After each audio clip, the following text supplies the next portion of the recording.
नमस्कार दोस्तों, मैं अंकुर उपाध्याय स्वागत करता हूं आप सभी का एक बार फिर से अपनी नई वीडियो में। दोस्तों, इन्फोसिस इस कंपनी के लिए ये हफ्ता बड़ा इंपॉर्टेंट होने वाला है क्योंकि इन्फोसिस का शेयर अभी फ्राइडे को क्लोजिंग देता हुआ दिखा है 1476 रुपीज पे, यानी 1476 रुपए पे। और कंपनी ने अनाउंस करा है बायबैक, और बायबैक कितने पे अनाउंस करा था? 1800 रुपए प्रति शेयर पे। बायबैक दोस्तों छोटा मोटा नहीं था, 18,000 करोड़ का बायबैक था, तो काफी बड़ा बायबैक है और काफी अच्छे प्रीमियम पे ये बायबैक है। अगर किसी को बायबैक नहीं पता है तो मैं बताना चाहूंगा कि बायबैक में समझ में आ रहा है बाय बैक, यानी अपने शेयर्स खुद खरीदना। किसके द्वारा? कंपनी के प्रमोटर्स के द्वारा। अब 1800 रुपए पे कंपनी का प्रमोटर खरीदेगा और शेयर ट्रेड कर रहा है 1476 रुपए पे, तो ये डायरेक्टली फायदा दिख रहा है आप सभी को कि यार 1476 पे ले लेता हूं, 1800 रुपए पे कंपनी को दे दूंगा। सबके दिमाग में यही तो कैलकुलेशन होती है। अब यहां पे क्या क्या क्राइटेरियाज होते हैं, कैसे ये काम करता है और आपको क्या करना चाहिए, इसके बारे में मैं इस वीडियो में डिस्कशन करने वाला हूं। शुरू करते हैं बिना किसी देरी के।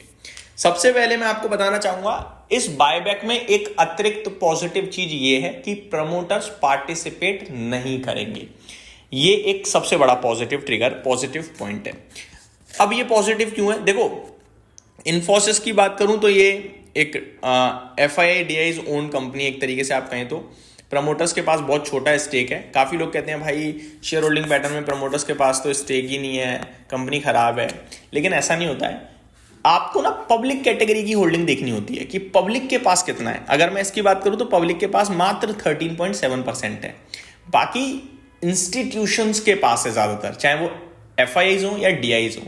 ये इंस्टीट्यूशंस होते हैं, ये बड़ी संस्थाएं होती हैं जो स्टॉक को ओन करती हैं। ये दूसरे का पैसा मैनेज करती हैं।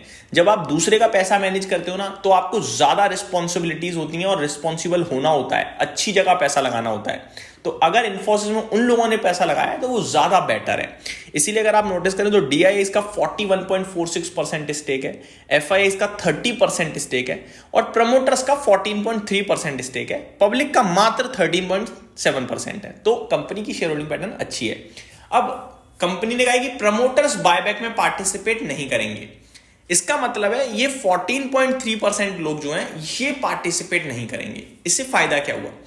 फायदा ये हुआ कि अगर मान लो कंपनी के पास 100 शेयर्स, कंपनी के टोटल मार्केट में 100 शेयर्स हैं, तो 14.25 शेयर प्रमोटर्स के पास हैं। अब बचे कितने? 85.7। ठीक है, मैं राउंड फिगर में कह देता हूं, 14 प्रमोटर्स के पास हैं, 86 मार्केट में घूम रहे हैं FII DIs और पब्लिक के पास। अब जो बायबैक तो लिमिटेड अमाउंट का ही है ना, 18,000 करोड़ का, तो 18,000 करोड़ में पहले 100 शेयर्स पार्टिसिपेट कर सकते थे, अब करेंगे केवल 86। इससे क्या हुआ कि ज्यादा लोगों का एक्सेप्टेंस बढ़ेगा, क्योंकि एक 14% की कैटेगरी बाहर हो गई, वो बायबैक में पार्टिसिपेट ही नहीं कर रहे हैं, तो ज्यादा लोगों का पार्टिसिपेशन बढ़ जाएगा जो रिटेल है उनका बायबैक में। समझ रहे हो बात को? तो ये अच्छी बात है। अच्छी क्यों है वो मैंने अभी आपको बताया, उम्मीद करता हूं आप समझ गए होंगे। अब जैसे एक और एग्जांपल देने की कोशिश करता हूं। मान लो 100 लोग हैं एक साथ रेस में भाग रहे हैं, ठीक है जी। अब अगर मैं कह दूं कि 100 में से भैया आप 15 पार्टिसिपेट नहीं करोगे, तो अब कंपटीशन 100 की जगह 85 में ही रह गया। तो पॉजिटिव हो गया ना कि 15 लोग तो चलो हट गए। वैसा ही यहां पे है। अब बायबैक में क्या होता है, आपके पास अगर शेयर्स हैं तो आप शेयर होल्ड जो टेंडर रूट के द्वारा होता है, तो कंपनी के प्रमोटर्स को शेयर्स अपने दे देते हो और उसमें से कंपनी कुछ खरीद लेती है और बाकी वापस मिल जाते हैं। ठीक है जी। ऐसा नहीं होता है कि मेरे पास 10 शेयर है, मैं 10 के 10 शेयर कंपनी को 1800 रुपए पे बेच दूंगा और बन गया मजा ही मजा। ऐसा नहीं होता है। एक्सेप्टेंस रेशो आता है एक। मान के चलो एक्सेप्टेंस रेशो क्या होता है कि मैंने 10 शेयर्स दिए, उसमें से 2 ही एक्सेप्ट हुए। ये एक्सेप्टेंस रेशो है। ये बढ़ेगा। क्यों? क्योंकि 14 लोग बाहर हो चुके हैं, 14% पब्लिक बाहर हो चुकी है, तो एक्सेप्टेंस रेशो बढ़ेगा। 18,000 करोड़ का बायबैक है, छोटा नहीं है। तो अब मैं आपको बताता हूं, सबसे पहले तो कंपनी ने एलिजिबिलिटी डेट जो रखी है वो है 14 नवंबर की। अगर 14 नवंबर से पहले आप इन्फोसिस के शेयर्स को ओन करते हो, जितने भी शेयर्स, उसमें आप उन शेयर्स के माध्यम से आप बायबैक में पार्टिसिपेट कर सकते हो। एक एग्जांपल देता हूं। मेरे पास आज की डेट में मान के चलो 100 शेयर है इन्फोसिस के, 14 तारीख से पहले यानी 13 नवंबर को मैं अतिरिक्त 50 शेयर और खरीद लेता हूं, तो मेरे पे हो गए 150 शेयर। और फिर मैं 14 तारीख को इन्फोसिस के 10 शेयर और खरीदता हूं, मेरे पे टोटल एक हुए 160 शेयर्स। लेकिन मैं बायबैक में 150 शेयर्स ही पार्टिसिपेट कर सकता हूं, 160 से नहीं कर सकता, क्योंकि 10 शेयर मेरे 14 नवंबर या उसके बाद के हैं। जो भी मेरे पास 14 नवंबर से पहले के शेयर्स हैं, उन्हीं शेयर्स के माध्यम से मैं बायबैक में पार्टिसिपेट कर सकता हूं, पहली बात। दूसरी बात, बायबैक में पार्टिसिपेट कैसे करते हैं? देखो, जैसे आईपीओ में आप एक अलग विंडो में जाके अप्लाई करते हो ना, वैसे ही बायबैक में भी एक अलग विंडो में जाओगे आप और इन्फोसिस पे क्लिक करोगे, अपने शेयर्स को दोगे और फिर कंपनी एक डेट आती है, बताती है कि भैया इतने एक्सेप्ट हो गए, इतने नहीं हुए, और आपको उसके बदले में पैसा मिल जाता है, और जो शेयर्स आपके एक्सेप्ट नहीं हुए वो आपकी डीमेट अकाउंट में वापस आ जाते हैं। ठीक है जी। फॉर एन एग्जांपल, मान के चलो कंपनी कहती है हर 15 शेयर पे एक शेयर हम खरीद लेंगे, हर 15, मैं राउंड फिगर करता हूं, हर 10 शेयर पे एक शेयर का बायबैक आ जाता है। ठीक है जी।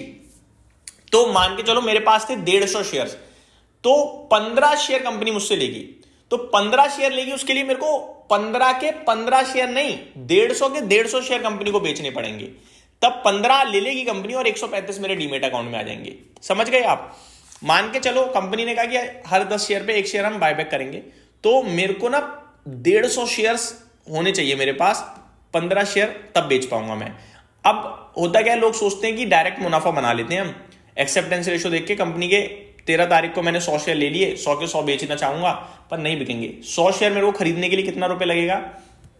स्टॉक का भाव अगर आप देखें तो भाव कितना, मैं एक बार चेक कर लेता हूं, 1476 रुपए का, आई थिंक 1476 का भाव है। और अगर मैं 100 शेयर खरीदता हूं तो मेरे रुपए लग जाएंगे भाई साहब 1.5 लाख रुपए करीब, 1,47,000 के करीब। ठीक है। इसमें से एक्सेप्ट होंगे मेरे 10 शेयर, तो मेरे को फायदा कितना होगा? 1800 माइनस 1476 इक्वल्स टू 324, 324 इंटू 10, 3240 रुपए का मेरा फायदा होगा। सिंपल है। अगर ये कैलकुलेशन आती है तो उम्मीद करता हूं आपको सिंपल कैलकुलेशन के माध्यम से समझ में आया होगा। तो आपको बायबैक में क्या करना है? पार्टिसिपेट करना है, सिंपल है। लेकिन आप केवल बायबैक में पार्टिसिपेट करने के लिए शेयर्स खरीदने जा रहे हो, तो मैं कहूंगा वो आप कर भी सकते हो और नहीं भी। लेकिन अगर आपके पास है तो बायबैक में पार्टिसिपेट करना ही करना है, क्योंकि बड़े लेवल पे बायबैक है, अच्छा प्रीमियम है, और साथ ही साथ मैं ये भी कहूंगा कि बड़े अमाउंट का बायबैक है, 18,000 करोड़ का। और आप इस भाव से अगर लॉन्ग टर्म के लिए इन्फोसिस लेकर बैठना चाहते हो, बायबैक में भी पार्टिसिपेट करना चाहते हो, तो भी आप कर सकते हो, क्योंकि इस भाव से मेरे को डाउन साइड बहुत लिमिटेड दिखती है। वीडियो स्ट्रेच हो गई है, लेकिन मेरे को लगता है मैंने सारे सवालों के जवाब दे पाया हूंगा आपके, और डिटेल्स आपको समझ में आई होंगी। Thank you so much for watching this video. Have a great day guys.